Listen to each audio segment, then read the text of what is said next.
Friends, today என்ன ஸ்பெஷல்னா beef நல்லி கறி குழம்பு செய்ய போகிறோம். அதுக்கு தேவையான பொருட்கள் ஃபர்ஸ்ட் வந்து மிளகு, சீரகம், சோம்பு, கெசகசா அது மூணு போட்டு ஆட்டி எடுத்துக்கலாம்.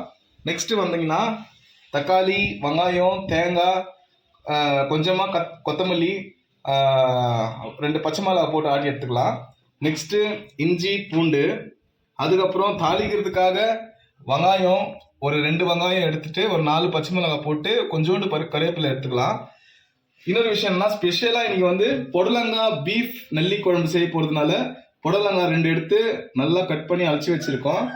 இங்கே பாருங்க, 1 kg பீஃபு நல்லா கமகமான்னு செய்யணுன்றதுனால 1 kg பீஃபு, அப்புறமா செம்மையா நல்லி பாருங்க.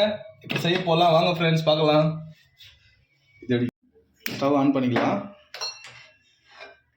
5 லிட்டர் குக்கர் வச்சுக்கலாம். மேலே ஆயில் ஊற்றிக்கலாம். தேவையில்லை எண்ணெய் நல்லா காஞ்சிச்சு. இப்போ வெங்காயம், பட்டை, லவங்கம், ஒரு 4 பச்சை மிளகாய், கொஞ்சமாக கருவேப்பிலை போட்டு சேர்த்துக்கலாம். அது கொஞ்சம் நல்லா வதக்கிக்கலாம். அடுத்தபடியாக இஞ்சி பூண்டு விழுது சேர்த்துக்கலாம். வெங்காயம் ஆஃபாயில் இருக்கு, அப்போ போட்டுக்கலாம். அடுத்து மிளகு, சீரகம், கெசகசா, சோம்பு இது எல்லாத்தையும் சேர்த்துக்கலாம்.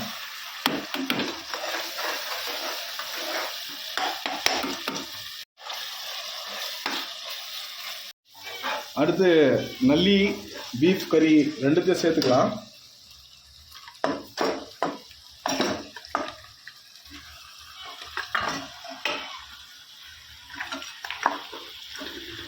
சுவைக்கு கல்லுப்பு சேர்த்துக்கலாம். தேவையான அளவு மிளகாய்த்தூள் சேர்த்துக்கலாம்.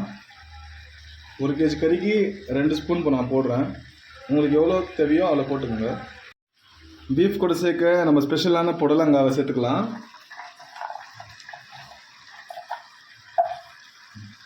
ஆட்டி வச்ச தேங்காய், தக்காளி, வெங்காயம் இது மூணுத்தையும் சேர்த்து ஒரு வாட்டி ஒரு கலர் கலரிக்கலாம்.